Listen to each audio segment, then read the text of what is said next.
Hi, welcome to Richmond Beach Congregational Church in the Church of Christ. I'm Carol Colt, and my husband and I have been doing these plays together here for 33 years.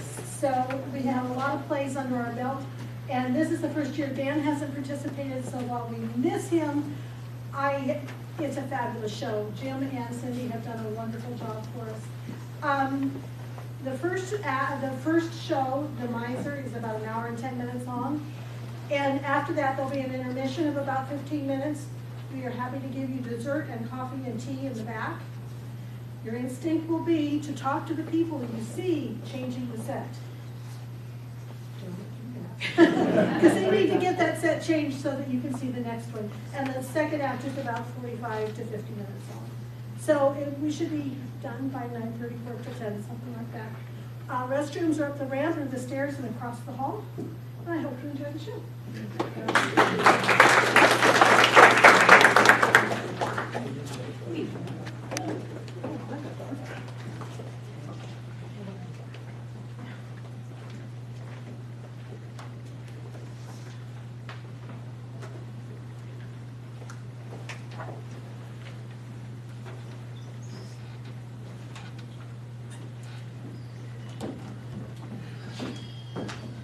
Come now, my beloved Elise. Why all this sadness in the midst of my joy? It's just that I fear that I love you far more than I should. What is there to fear? Oh, 100 things at once. A father's anger, a family's reproaches, the censure of society. But above all, Valaire, I fear a change of heart on your part. Elise, my love for you is eternal and far too intense to ever fail you. Oh, all men are alike, Valaire. It's not what they say, it's how they act. That counts. Agreed? Since actions do speak louder than words, at least allow me to act before you judge me. Let me show you the sincerity of my love for you. Oh, I know it is not in you to deceive me. I feel your love for me is true. I don't wish to doubt you. I just don't know how I can't be blamed for all of this. Why should that bother you? I would fear nothing if everyone saw you as I do. They knew of the heroism you displayed, risking your life to save mine from the fury of the waves. A love that causes you to deny both family and country, to conceal your true identity and become a domestic to my father solely for the purpose of being near me. I'm deeply moved by all of this. I just fear that others may misinterpret my actions in this matter. All of those things. It's only my love for you that's worthy of mention. Forgive me, Elise. For when I speak of your father, nothing much good comes to mind. Be that as it may, should God grant that my parents be found, I know I'll have no problems gaining his blessing. And I'm anxiously awaiting news of them now. If I don't hear from them soon, I'll go search for them myself. No, Valaire, please stay and win the blessings of my father. Have you paid no attention to my actions in that regard? Recall, if you will, the obsequious demeanor with which I gained entrance to his service, and how, in order to please him, I've constantly feigned agreement with his every sentiment. The man's susceptibility to flattery knows no bounds. No, Elise, I'm sorry, but my work here sorely compromises my integrity. It's the price I'm willing to pay. Well then, let's also win the approval of my brother as well, so that others may follow in his footsteps. I don't have the energy to take on both of them. That might be him now. This would be a good time for you to talk with your brother about our relationship. Whatever you do, reveal only what you deem appropriate.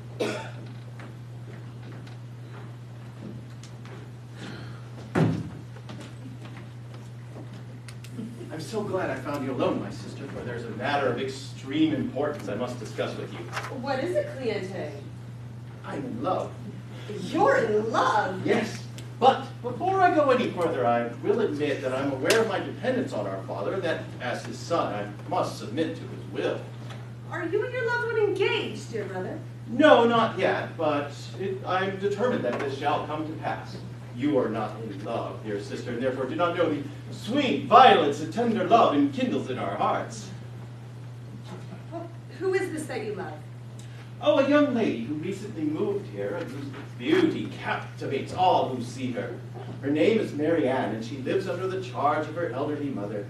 She cares for her every need with touching devotion. Oh, dear sister, if you could only see her. Oh, your description is clear enough. The fact that you love her proves her worthiness. I have learned that they are having difficulty maintaining their household. Imagine what a pleasure it would be to help my beloved out of her financial distress. And now consider my displeasure at being denied this joy because of a father's avarice. Oh, I can imagine your displeasure indeed. Oh, it's far greater than can be imagined. For what can match in cruelty this barren milieu in which we must languish? As it stands, we have to borrow simply to survive, even to the point where, for the very clothes on our backs, we must suffer the humiliations of relying on the generosity of the merchants. I wanted to ask you to help me in discussing this matter with our father. If he opposes me, I am determined to depart with my beloved and enjoy whatever happiness heaven deigns to offer. To accomplish this, I have been searching everywhere in hopes of obtaining a loan, and if your situation resembles mine, that is to say you face the same opposition, we shall both leave this place, thereby liberating ourselves from the tyranny from which we have been subject for far too long. It's true that with each passing day, our Father gives us more and more reason to regret them. I hear him coming. Let us continue our discussion in private.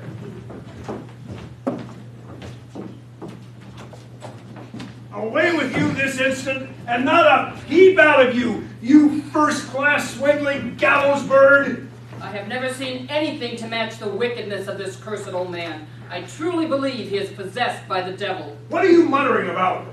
Why are you dismissing me? You got your nerve asking me for reasons, you scoundrel! Get out of here quickly before I thrash you! Very well, I'm leaving. Wait a minute! Are you taking anything with you? What could I possibly take from you? I don't know. Hold out your hands. The others. The others? What have you got in there? These large breeches are ideal receptacles for stolen items. I'd like to hang the man that designed them.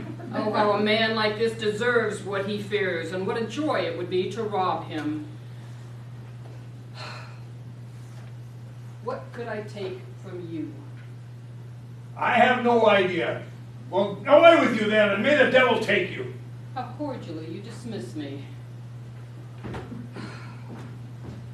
What a burden it is to keep a large sum of money in one's house. Fortunate the man who has a hiding place that is both secure and easily accessible in times of financial need. I have no faith in strong boxes, for they are a prime target of thieves. And yet I wonder if it was wise of me to have buried in the backyard the 10,000 crowns that I received yesterday. Good heavens, have I betrayed myself? What is it? Nothing, Father. How long have you been there? Oh, we've just arrived. Did you hear Hear what, Father? what I said? What's that? Come on. No. Yes, you did. Yes, you did. Oh, I beg your pardon.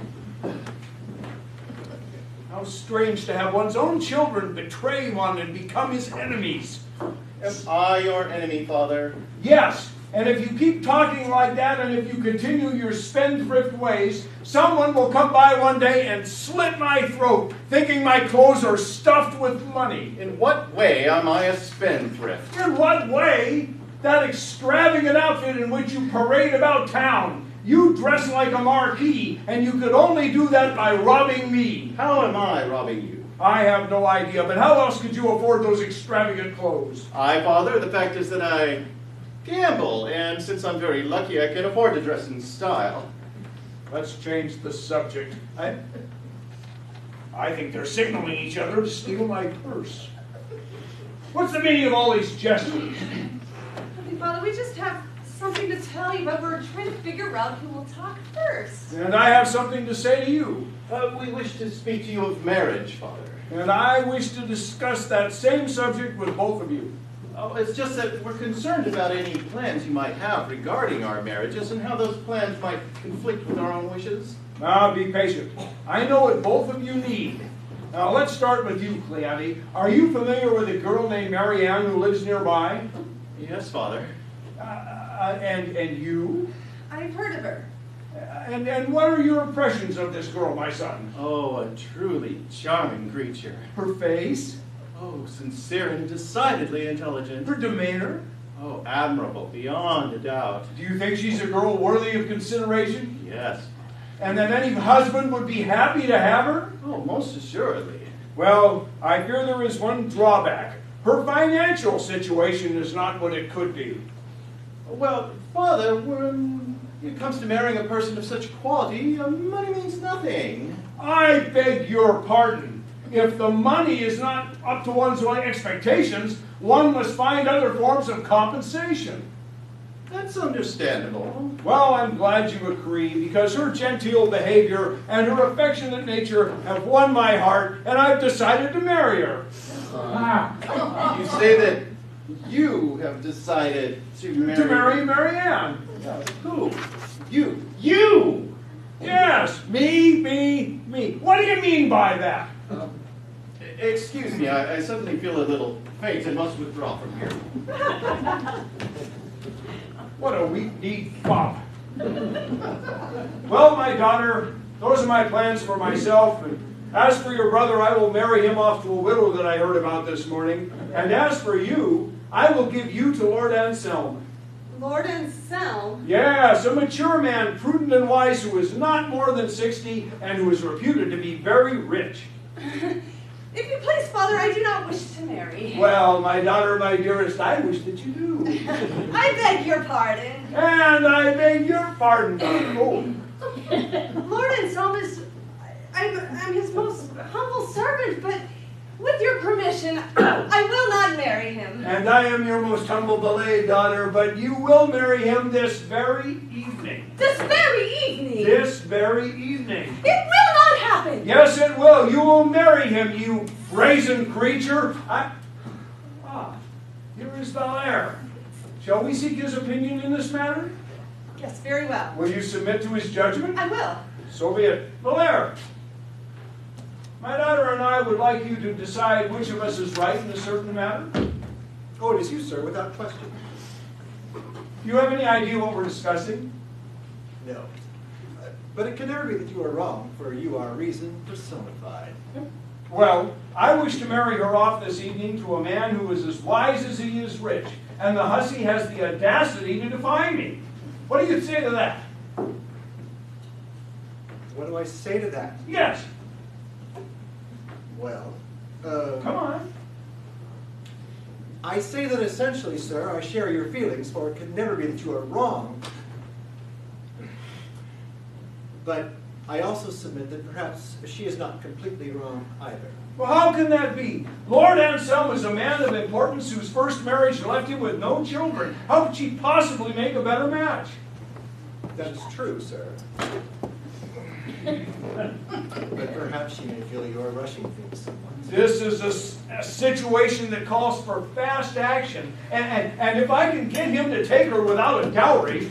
Without a dowry? Well, yes, it'll save me a lot of money. That is true.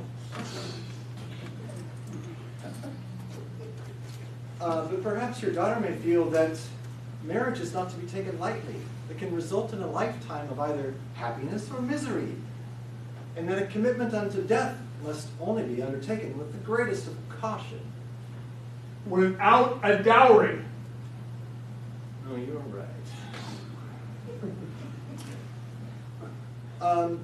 But there are others, sir, who would feel that a woman's wishes must be respected, and that a great disparity of age and temperament often leads to much dissension in a marriage. Without a dowry.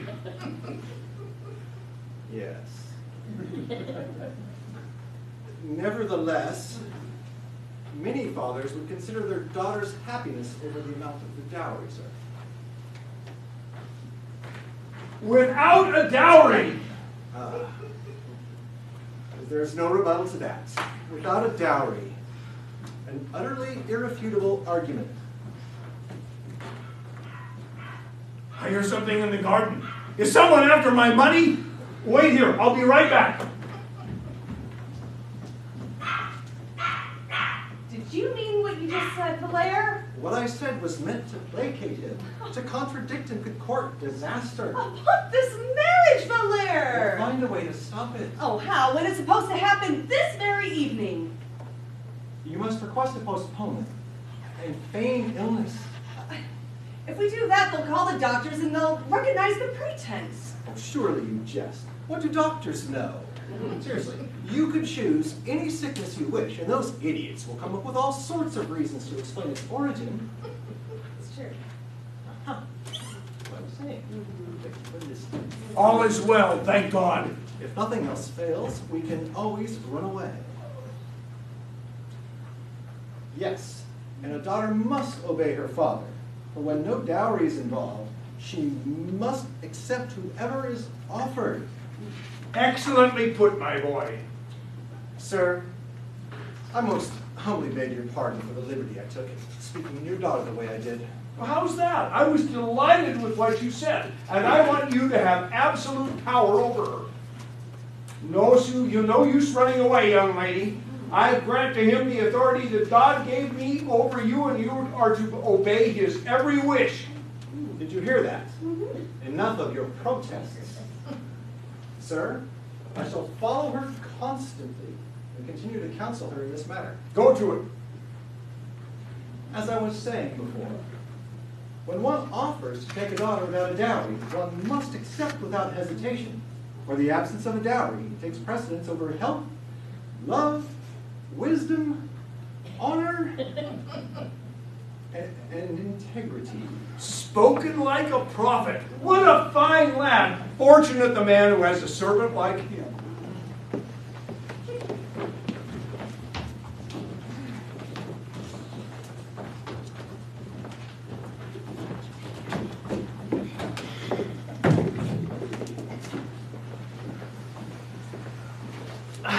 Wretch, where have you been hiding? Your father drove me out threatening to beat me.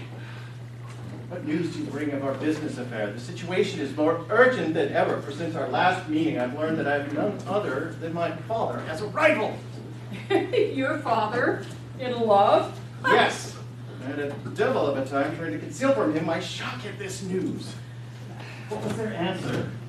Well, sir, in fate, those who borrow are truly unfortunate.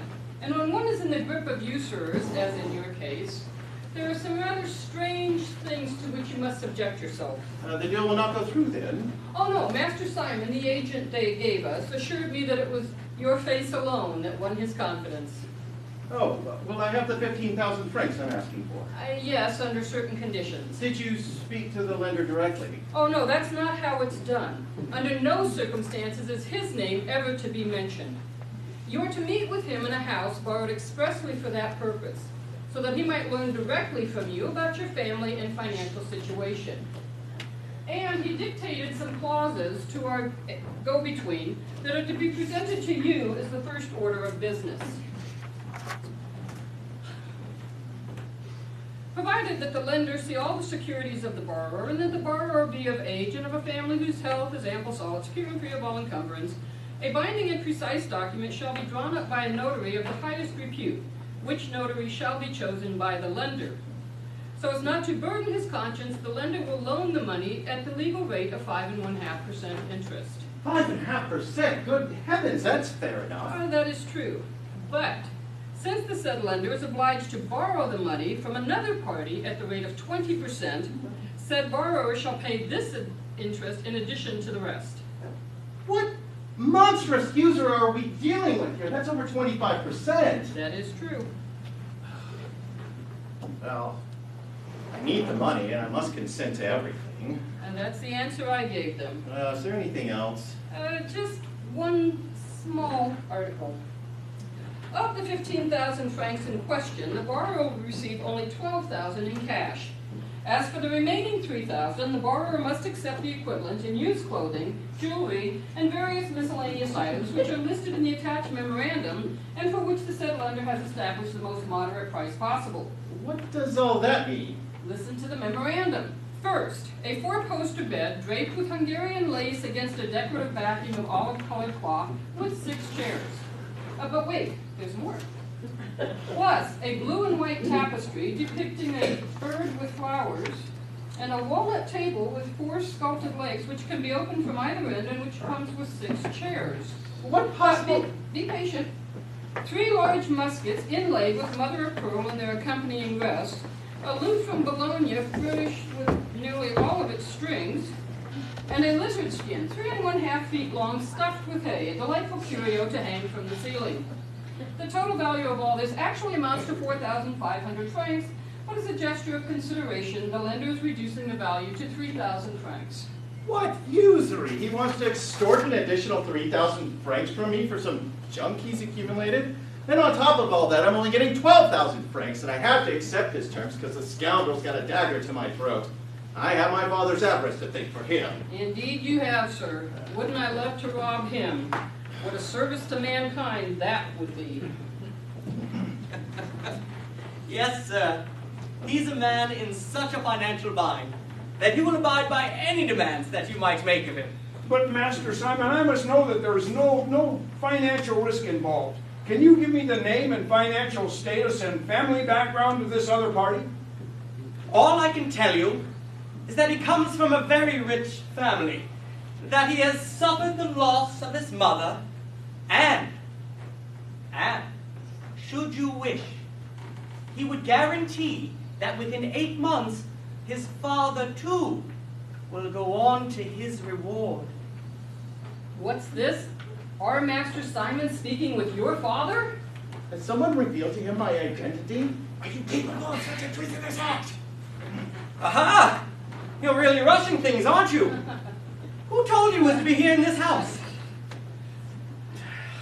I'll have you know, sir, it was not I, sir, who revealed your name and place of residence.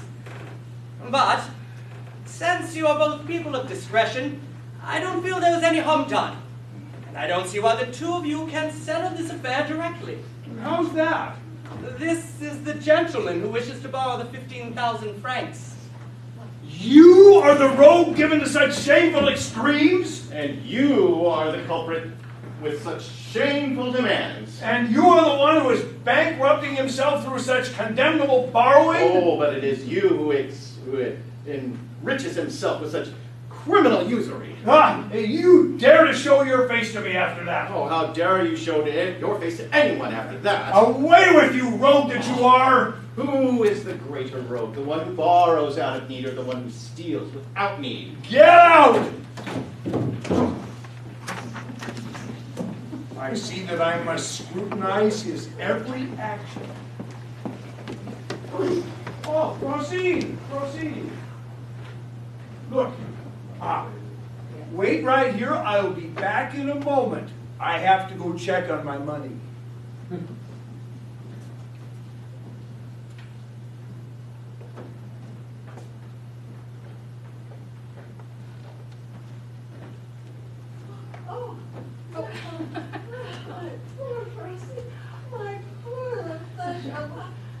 Well, hello, Frostine. How are you doing today? And what, might I ask, are you doing here?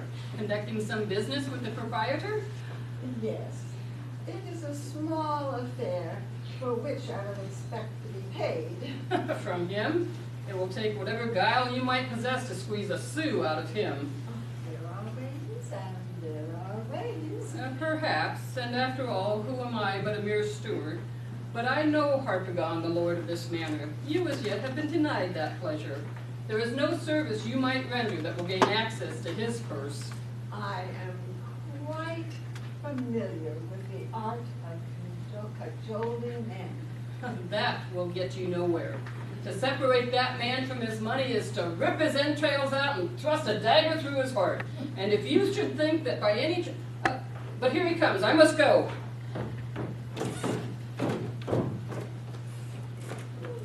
Now, Frosine, what can I do for you?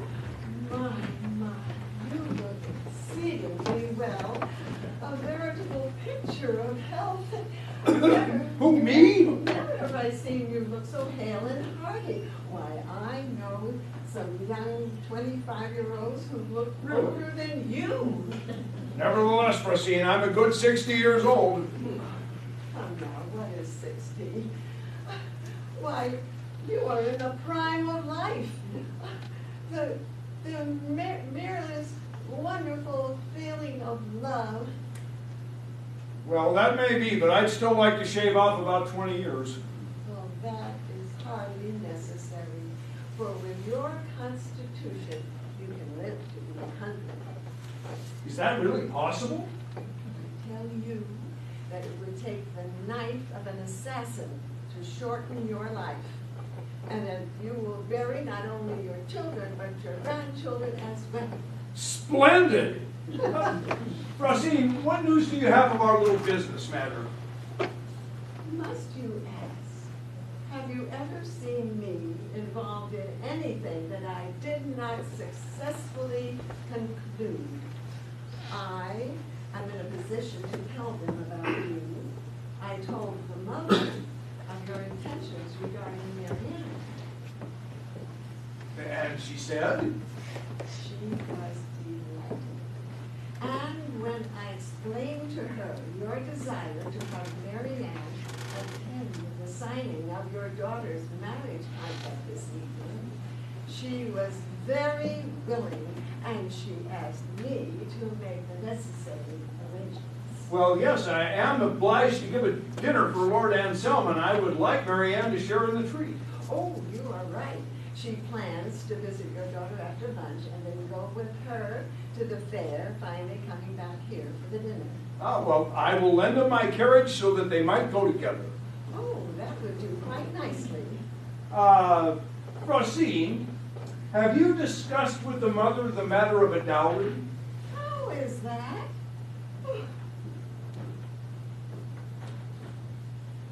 We are discussing here a girl who is going to provide you with an income of 12,000 francs. 12,000 Oh, francs? yes. First of all, she was raised in a household where expenditures for food were minimal. She is accustomed to a diet of salad, milk, cheese, and apples. Consequently, you will be spared the expense of fancy table service. This alone will result in a substantial yearly savings on your part of at least 3,000 francs. In addition, her tastes are extremely modest. She has little use for fancy clothes and expensive jewelry, things to which other women are highly attracted. This would bring an additional savings of 4,000 francs. Furthermore, she has an intense dislike for gambling, which enhances her virtue all the more. Let us assume that the average woman would expend 5,000 francs, and that is the amount which you would be saving. So, in terms of total yearly savings, there is the total of 3,000 francs in food, then 4,000 francs in clothes and diamonds, and finally the 5,000 francs on gambling, which comes to a grand total of 12,000 francs.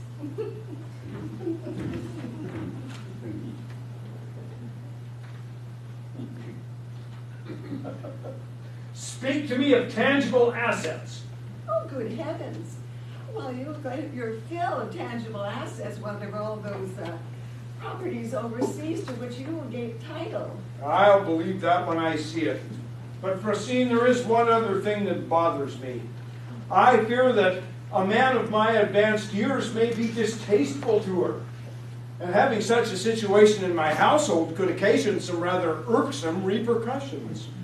Oh, how little you know of her. Why, the young lady in question despises young people, and she is irresistibly attracted to the elderly. She is? She is revolted by the mere sight of a young man, but let her see a gentleman who is handsome and mature and has a magnificent beard, and her pulse will quicken with the light. Well, how truly admirable. I had no idea she was thus inclined. You know, if I was a young woman, I don't think I'd like young men either. Well, I believe it. Young men are such bumpkins. No woman would want to attach herself to somebody like that. Am I really that attractive? You are absolutely irresistible. Just look at that face. Artist believe. Now turn your head the other way. Perfect. Now let me see you walk about. Now, sir, there's this little matter that you can do for me that I'm involved in something and I can't. You can't imagine how pleased she will be to see you, how irresistible you will appear to her, especially in that ruff that you are wearing. One look at you and she will be yours. I'm delighted to hear this.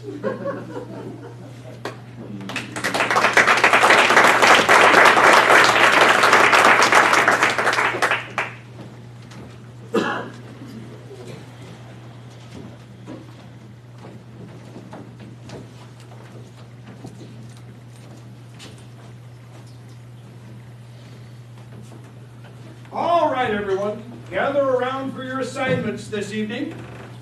Claudia, let's start with you. I see you're armed and ready. I want you to clean everywhere, but be especially careful not to rub too hard on the furniture for fear of wearing it out. And I need you to take care of the bottles at the service this evening. If any of them is missing or broken, I'll hold you responsible and deduct it from your salary. A suitable punishment. Sir, in order to prepare for this, I will need extra hands. Now, away with you.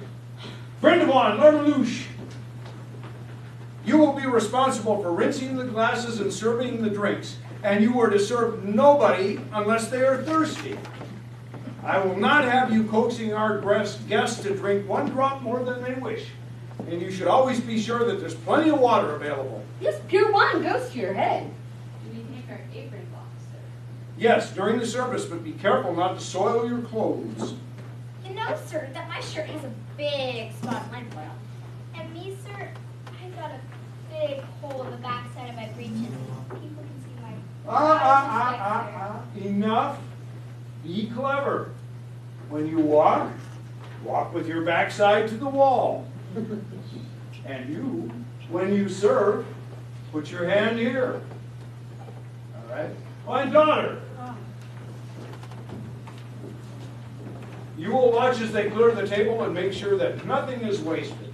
I think that's an appropriate task for a daughter. But now, you must prepare yourself for the visit of my fiancé, who is coming to go with you to the fair. Are my instructions understood? Yes, Father. Ah, and my fine fop of a son, I will tolerate no more of your sullen looks. Aye, Father, sullen looks, and for what reason? Everyone knows how children react when their father remarries. The jaundiced looks that they cast upon their stepmother. Well, if you want forgiveness for your latest offense, you will greet her most cordially. I want smiles, not frowns. Oh, you have my word, Father. I will receive her most cordially, and there'll be a continual smile on my face. I'll hold you to that. Oh, you will have no cause for concern. I hope not. Maitre Jacques, I saved you for last. Are you addressing me as your coachman or your cook, sir? For both jobs are mine. Well, as both. But which one in particular? As cook. Then just a moment, please.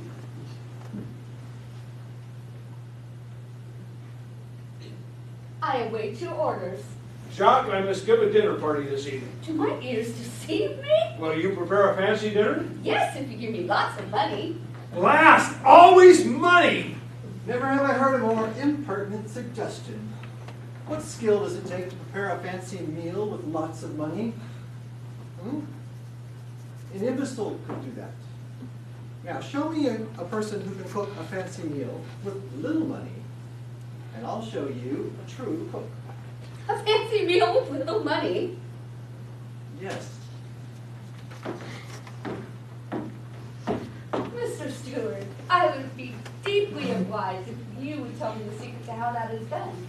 For since you seem to know everything about everything, perhaps you would under my job as cook. Hold your tongue. What do we need? You'll need your fancy steward here who says he can cook a fancy meal with little money. Enough. I want to hear it from you. How many will we need to feed? Well, perhaps 8, perhaps 10. But figure on 8, because if there's food enough for 8, there's food enough for 10. Of course. Well, we'll need 4 large soups, 5 courses, You traitor, you talk like we're feeding an entire a town. roast, Scoundrel, you're eating everything I have. side dishes. Still. Are you trying to burst their stomachs? It's not our master's intent to allow his guests to gorge themselves to death. You must be familiar with the rules of good and healthy living. As any doctor will tell you, the greatest detriment to good health is the act of overeating. Thus, the more frugal the meal you serve, the more friendship you display. Sir, with regards to the dinner, I shall assume full responsibility. Leave everything to me. Even better. Less work for me.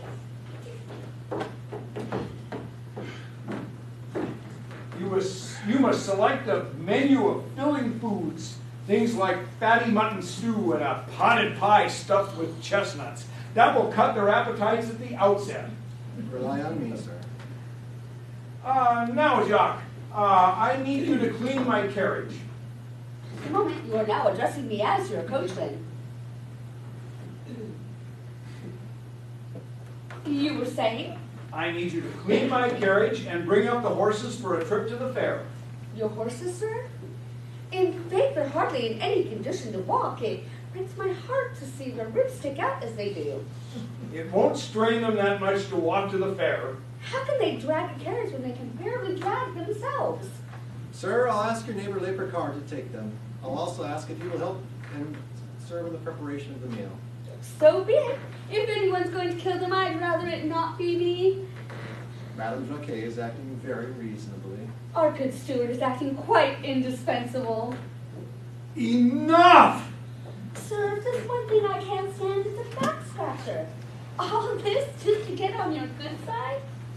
It makes me angry. And I get so angry when I hear the things people say about you every day. What do people say about me? You won't get mad at me, sir? Of course not. It would please me greatly to know what people say of me.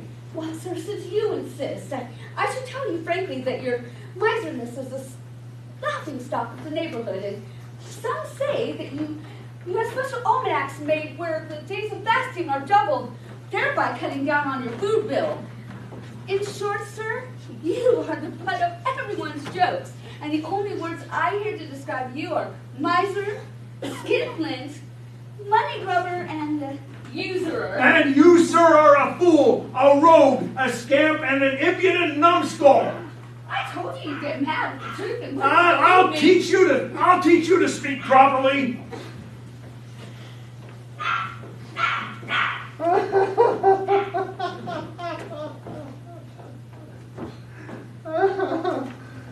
Oh, Jacquet, you paid dearly for your frankness. You just started here, and already you're trying to take over. Miser. Laugh at your own feelings and not mine. Please forgive me, Madame Jacquet. I beg of you. Sweet talking. Now, talk. Give him a little beating. Have you noticed since we left before that I don't find this funny at all? And that if you make me angry enough, well, I'll give you something that'll really make you howl. You get on my nerves, you do it. I don't like your impertinence. Madame Jacquet. Madam Jacquet, me?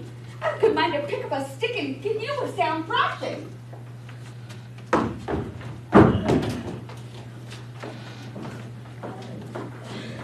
Pick up a stick, would you? I didn't mean a stick. I'll have you know, Madame Numbskull, I am quite capable of using a stick on you. Without a doubt. And as far as cooks go, you are among the worst. I certainly am. You still know nothing about it. I certainly don't. Yet you thrash me, would you? Well, he was in jest. Your manner of jest does not please me. Tell the truth, it's too painful. Is the master at home, Jacqueline? I'll say he is. Well, please tell him that we are here. Francine, I shudder at what I'm about to see. How can you ask? I can tell that that tall, distinguished young man that you spoke of is definitely on your mind. That's true, I'll not deny it, Francine.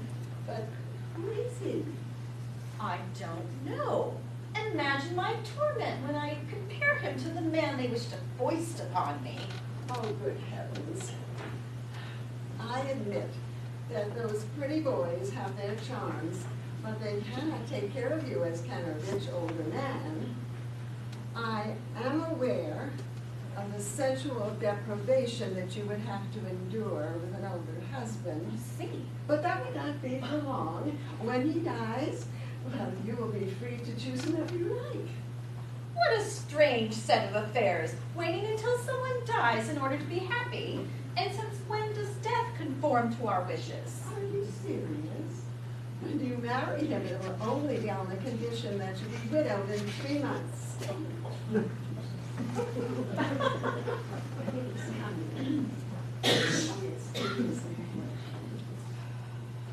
Ah, my beauty, forgive me for appearing before you in spectacles, but you are among the most beautiful and brightest stars in the universe. Francine, she doesn't seem very happy to see me. Girls are always reluctant to reveal what they have in their hearts. Ah, you're right. My adorable one, here's my daughter, come to greet you. Forgive me for not visiting you sooner, Madame. Oh no, I should be the one who's apologizing for having seen you first. You see how big she is, but then weeds always do grow fast. Oh, bolts me. What did that beauty say? Oh, she's just truly admiring you. You do me too much honor, my adorable morsel. I can't stare this any longer. Oh, and here is my son, come to pay his respects. Francine, it's him in the flesh, the man of whom I spoke. Oh, a marvelous turn of events. Well, don't be astonished at how grown up my children are. I'll be rid of both of them soon enough. Madame, this is a most unexpected encounter, and I was also surprised when my father advised me of his intentions. I share your surprise. Truly, my father could not have made a better choice, and I am deeply pleased and honored to see you. However, I must admit that the prospect of having you as a stepmother just revolts me to no end. Indeed, with my father's permission, I would like to say that were it up to me, this marriage would never take place. What an impertinent compliment that is. And may I say, in turn, that the thought of you as my stepson is no less repugnant to me, and this marriage would never go forward, were I not so bound to it by absolute power. Well, one stupid compliment deserves another. My beauty, forgive my son's impertinence. I found nothing offensive in what he said. On the contrary, I enjoyed hearing his true feelings. Were he not to have done so, my respect for him would have diminished. It is so good of you Allow me to act as my father's spokesman and say that I have never met anyone as charming as you, and that the joy of being your husband would excel that of being the greatest prince on earth. Oh, gently now, my son. Oh, I was merely complimenting her on your behalf. I have my own tongue to express myself. Look, let's get some chairs. No, it'd be preferable if we go now to the fair so that we can come back early and continue this lengthy discussion. All right, well, Jacques, bring up the carriage and the horses immediately. Forgive me, my beauty, for not arranging for some refreshments before you leave. Oh, that's already been arranged, Father. I'm having some mandarin oranges and sweet lemons and preserves sent up on your behalf. He's lost his senses, sir. Oh, should I have offered more, Father? Oh, that really isn't necessary. Oh, just look at that ring my father is wearing on his finger, Madame. Have you ever seen a diamond shine like that? It certainly does sparkle. Oh, you must take a closer look. Ah! Oh! marvelous reflections. It is truly beautiful. Oh, your hand makes a beautiful setting. Keep it as a gift from my father. Who, me? Did you not intend to give it to her father as a token of your love? How's that? Oh, a fine question indeed. He's gesturing his approval. I really don't want to. Oh, you jest, madame. You wouldn't dream of taking it back. This is outrageous. No, really. I can't. Oh, no, I tell you. You would offend him. Oh, in no way. Conniving brigand that you are! Oh, it's not my fault, Father. I'm doing my best to convince her to keep it, but she's very obstinate. Scoundrel! Resist no more, madame, I beseech you, lest you make him ill. Oh, good heavens, why the ceremony? Keep the ring and make him happy. Very well. Since I don't have any wish to upset you, I'll keep the ring, but only temporarily. Sir, there's a man outside. He says he'd like to speak to you. Well, you tell him I'm busy and he'll have to come back later. He says he's got some money for you. Oh, in that case, excuse me, I'll be right back. Oh! Oh! What? Ah! Sir. I'm dying! What is it, Father? Have you hurt yourself? I think my debtors paid these traitors to make me break my neck. You'll live, sir. Sir, I'm here to tell you that both the horses have lost their shoes. Well, bring him to the smithy at once. Yes, Oh! sir. Father, while they're being shot, allow me to do the household honors and escort madame to the garden, where I will have the refreshments served.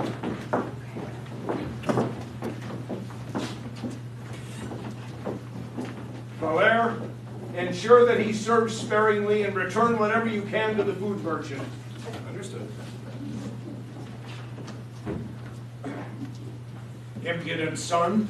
Is he trying to blackmail me? To bankrupt me? Ah.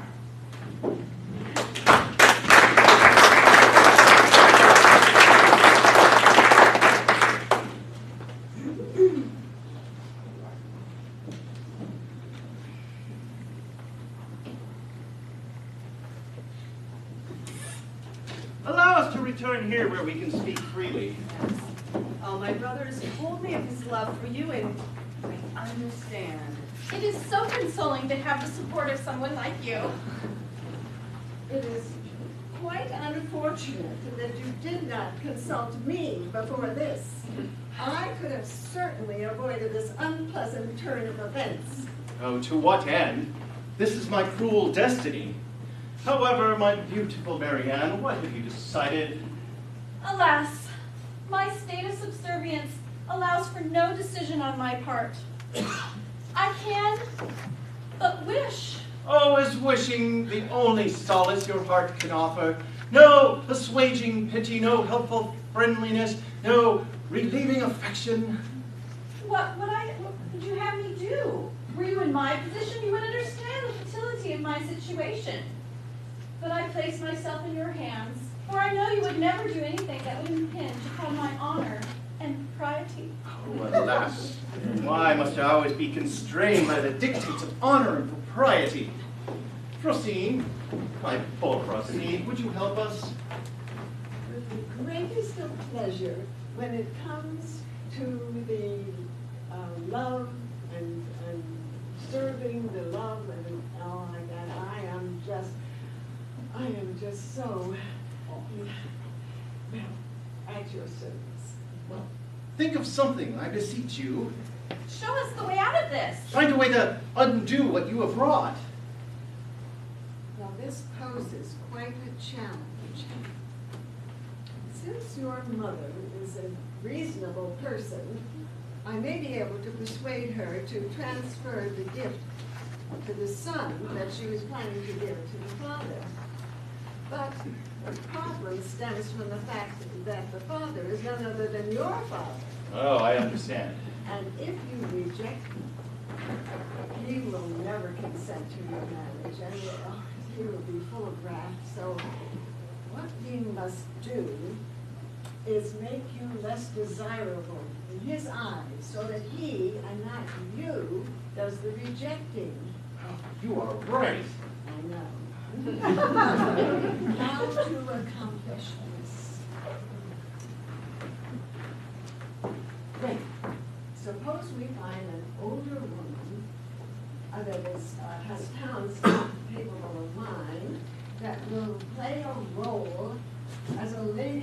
quality, something exotic like a marchioness or a viscountess. And then I could convince your father that she is a woman of enormous wealth and greatly in love with him. Oh, yes. Could do that. I just thought, I have a friend that will be a perfect marchioness. Oh, if your plan succeeds, Rosina, I will be deeply grateful to you. However, my charming Marianne, stopping this marriage will be no small task, and you must do what you can on your behalf. You can begin by trying to win over your mother to our side.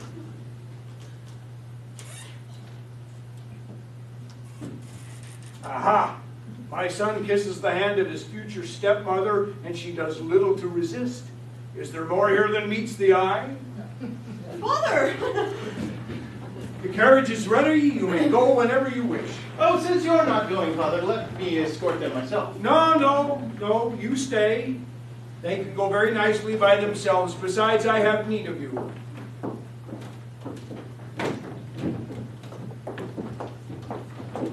Well, other than the fact that she is to be your new stepmother, what do you have to say about the lady? What have I to say? Yes, of her manner, her face, her figure, her intelligence. Well, Father, to speak frankly, she fell far short of expectations. I found her demeanor blatantly coquettish, her figure ill-proportioned, her facial attributes mediocre, and her wit far from spectacular. You must feel that I'm trying to downgrade her in your eyes, for as far as stepmothers go, I suppose I'd like this one as well as any other. But did you not just say of Oh, her? I was merely speaking gallantly on your behalf, merely to please you. So you are not attracted to her? Oh, I? In no way. Well, that's too bad. You know, I've been thinking about what people would say of my marrying such a youngster, and I had about decided to abandon my plan and have her marry you instead. Oh, you would give her to me? Yes, to you. In marriage? Yes, in marriage. Well, I don't find her particularly attractive. I could somehow force myself to marry her. Only to please you, dear Father. No, without love, no marriage can be happy. Oh, but that is something that could come in time. No, I'll revert to my original plan and marry her myself. Well, Father, I'm compelled by the present turn of events to admit that I have loved Marianne at first sight, and were it not for your intentions for her and my fear of displeasing you, I would have already come to you asking for your consent to marry her. Have you visited her? Well, yes, Father. And have you confessed your love to her and your intention to marry? Oh, of course. I've even broached the subject with her mother. And what did the mother say to your proposals? Oh, she received it most civilly. And does the daughter return your affection? Well, judging from appearances, I am sure she cares deeply for me. This is exactly the secret I wanted to worm out of you. My son, you must do 3 things. First, purge yourself of this love. Second, discontinue the courtship of a woman whom I claim for myself. And third, prepare to marry as soon as possible a girl chosen for you. So, this was all some little game. Well, I shall tell you flatly, Father, that I will never renounce my love for Marianne, and that I will stop at nothing in preventing you from having her hand, despite the mother's consent that you possess. Do you dare to intrude on my domain? Oh, it is you who are intruding on mine, for I knew her first. Am I not your father? Am I not deserving of respect? Love reigns supreme, even over a father's authority. And I'll rain some supremely fine blows Your threats are upon to your no head. avail. Maître Jacques, bring me a stick immediately. Now, gentlemen, what's all the commotion? Maître Jacques, I need you to confirm that I am right in a certain matter. I love a girl whom I wish to marry. And this traitor has the audacity to love her too, and to seek her hand in marriage despite my orders. He is wrong. Is it not disrespectful for a son to compete with his father in matters of love? Yes, without a doubt.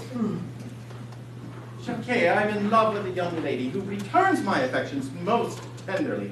However, my father wishes to destroy our affair by claiming for himself the hand of the young lady in question. He is most assuredly wrong. Should he not leave affairs of the heart to the young? You were right. Let me have a word with him. Your son is ready to submit to all your demands, provided you treat him better than previously and provide a marriage partner to his liking. He may marry whoever he wishes, with the exception of Mary Ann. Let me handle this. You must treat him more civilly than before, and display the respect and submissiveness a son owes to his father. If he gives me Mary Ann, I will be the most submissive of men and never do anything against his will. It is done. He submits to all your demands. Excellent! It is settled. He agrees to everything you say. Oh, heavens be praised. Gentlemen, the way is paid for amicable discussion. Ah, Jacques, as long as I live, I will never forget your helpedness. Your servant heir. Maître Jacques, you are deserving of a reward.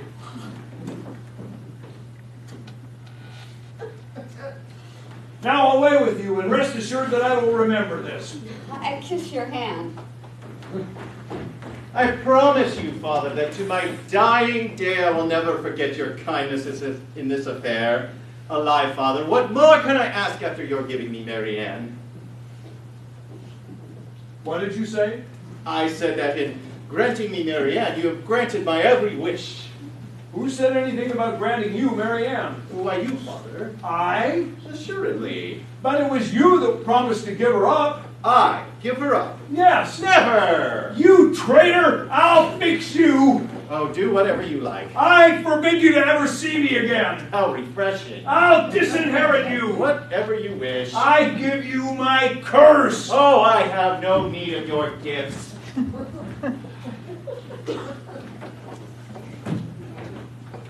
Sir, follow me, quickly. What is it? Follow me. I tell you, we are in luck. How's that? This is it. What? I've been guarding it all day. Well, what is it? It's your father's treasure.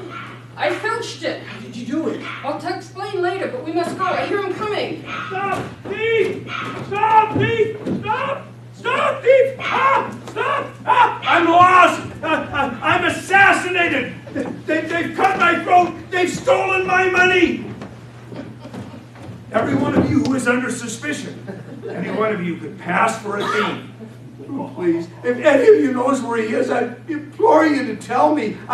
We must quickly engage the policemen and provosts and archers and judges and racks and gallows and hangmen. Yes, I'll have everybody hanged, and then if I still don't have my money, I'll hang myself.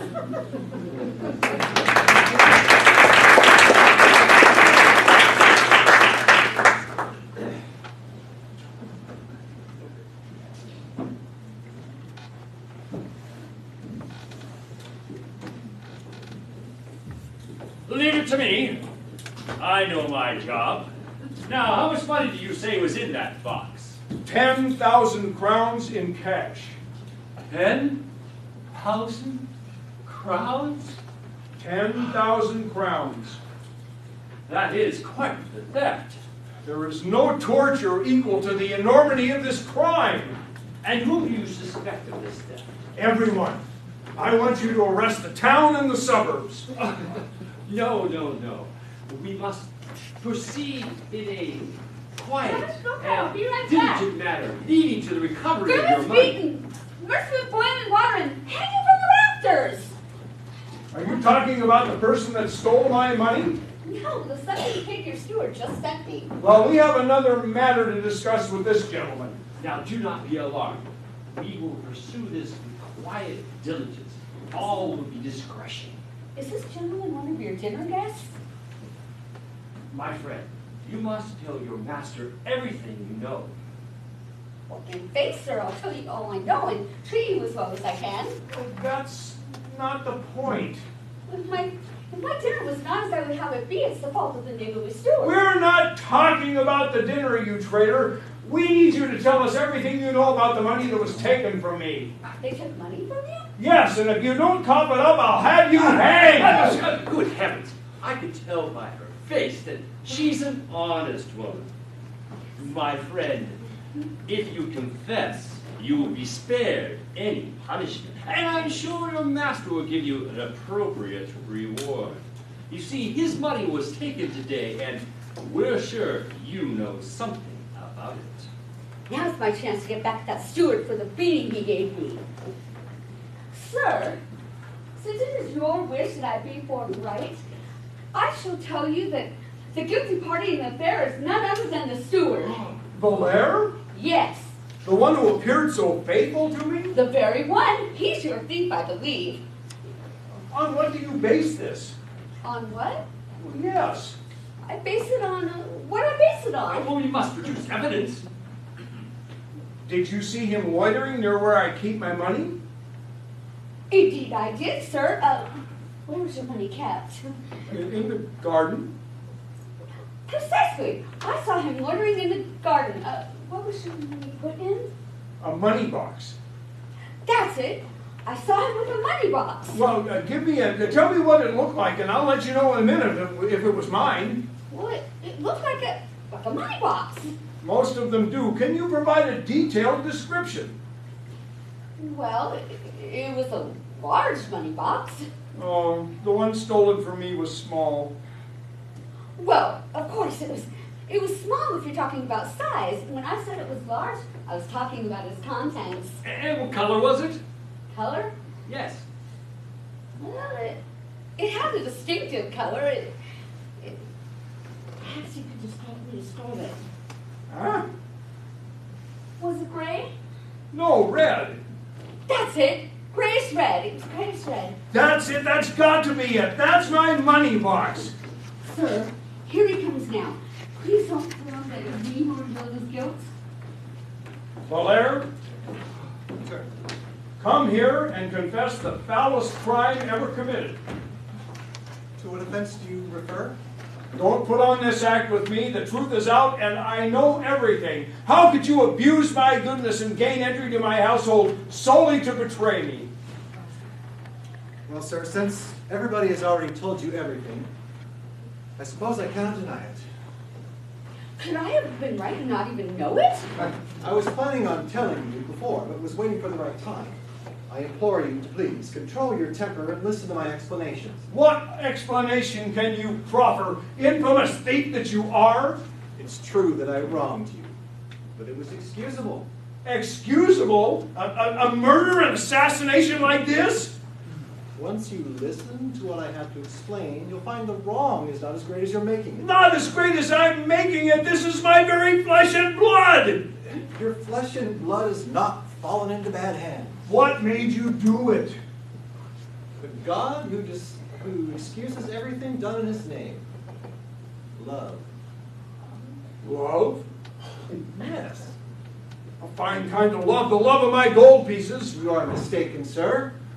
I'm neither dazzled nor tempted by your wealth, and I make no claim on any of your possessions as long as you'll leave me with the love I have.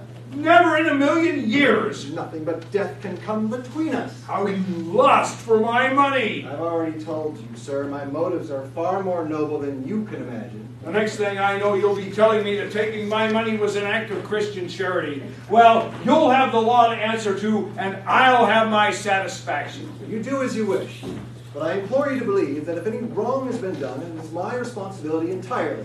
Your daughter shares none of the blame. What has my daughter to do with this?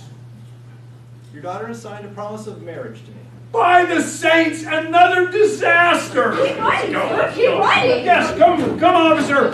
Where are we Arrest going? this man for the criminal he is. To the gallows with him. Get it, revealed. To the audience. Do we have electricity? Are there electric chairs?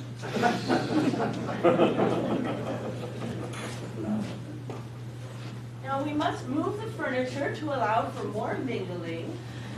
You prepare the glassware. Sorry, Dave Claudius. A bit of blood.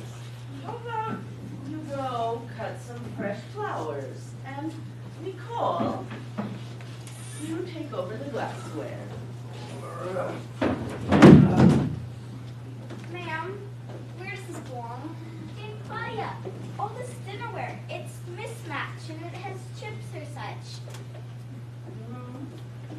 Our guests are beginning to arrive. Where do you want me to put them? You know the master does not like early arrivals. Dave Claudia, there's a Spanish captain outside who says he has business with our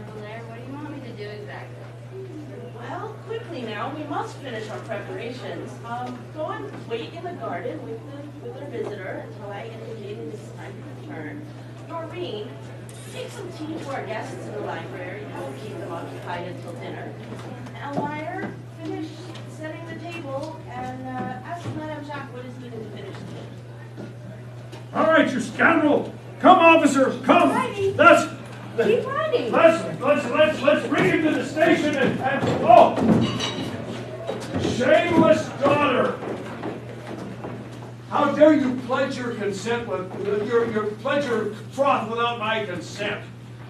How did both of you think you could get away with this? Well, the four walls of a convent will provide the restraint you need, and as for you, the gallows will cure your audacity. I'll be heard before being condemned. Oh, did I say gallows? No, I'll have you on the wheel with your bones broken. Father, thank you. He's completely different than what you're saying, and he's the one who rescued me from the fury of the waves, and it is he who you own this very daughter kneeling before you now. So what? Better that he let you drown than rob my money. Father, I thank you for the love that you have for me as my father. I've heard enough. Let justice take its course. He'll pay for that beating he gave me. This is a fine kettle of fish. What is it, Lord Harpagon? You seem quite upset. Lord Anselm, you see before you a traitor who wormed his way into my household, posing as a domestic for the sole purpose of stealing my money and seducing my daughter. Your money is of no concern to me. And, Lord Anselm, they are planning to be married, which is a direct affront to you.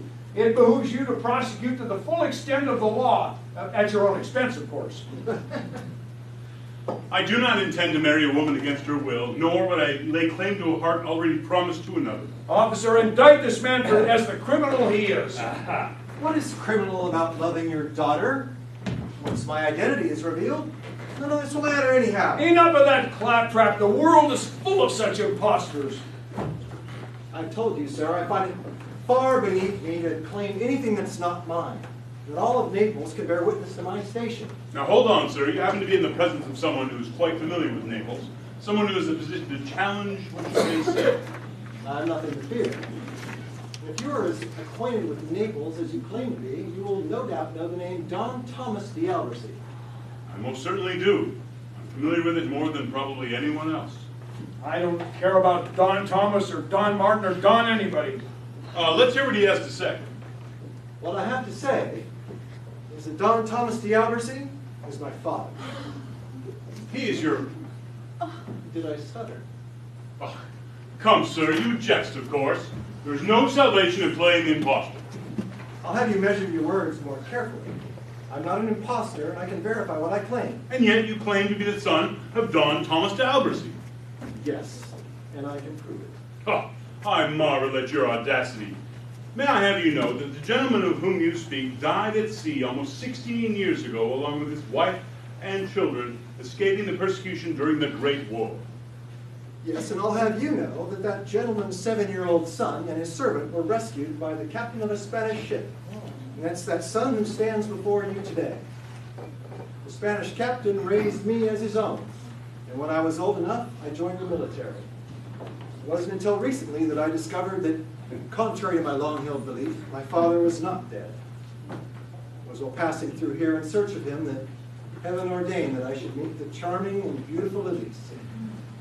I fell so instantly and intensely in love with her that I decided to send someone else ahead to continue the search for my father so that I could join this household where I continue to enjoy her proximity and save her from the excesses of that man.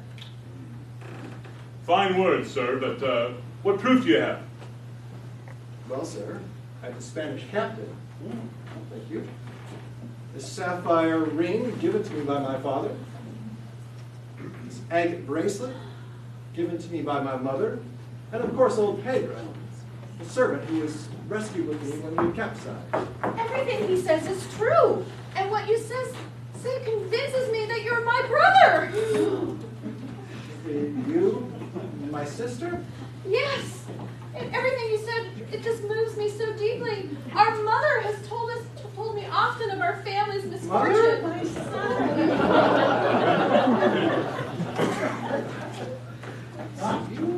We were saved from that shipwreck, but only at the cost of our liberty. Yes, we were clinging to some floating debris when a pirate ship picked us up. And after 10 long years of slavery, we regained our liberty after a huge stroke of luck. When we returned, we found that all of our possessions had been sold.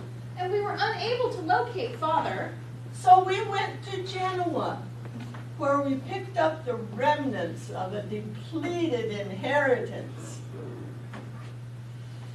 Then we had to flee the horrible treatment that we got from our relatives. So we came here to a life of continual languish. O Lord, how wondrous are thy works! Come, family, let us embrace and rejoice in this reunion. You are our father? Yes, I am Don Thomas de Albersy, and I survived that shipwreck, thinking all of you to be dead. Oh, for the last 16 years, I have been seeking a gentle and wise woman with whom to once again experience the joys of family life. I did now.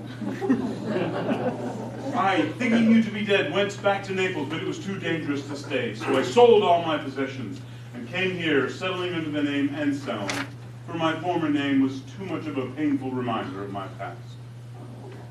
Well, if he's your son, I'm going to sue you for the 10,000 crowns that he stole from me. Who told you that? Maître Jacques? You told him that? I would never say anything like that.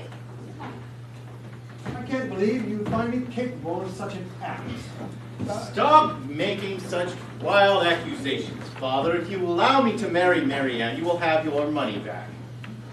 Where is it? Give me Marianne or lose your money box.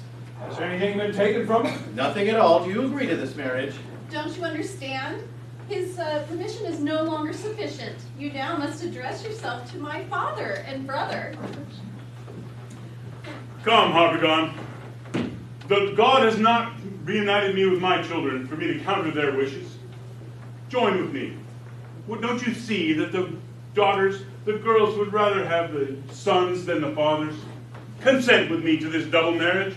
I consent to nothing until I have my money box. You will find it in excellent health.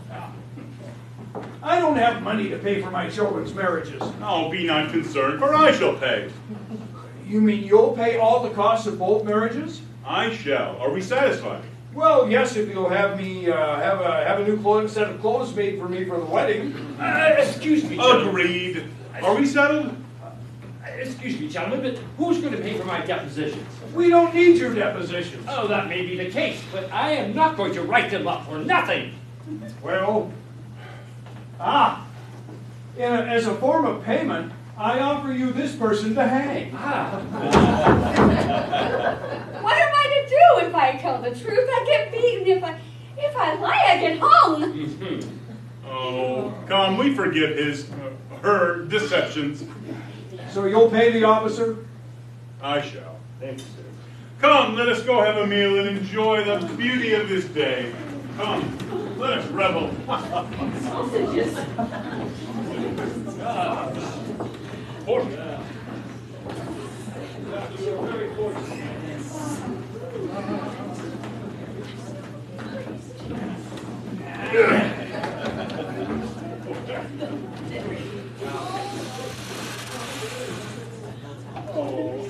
And I am reunited with my beloved money box.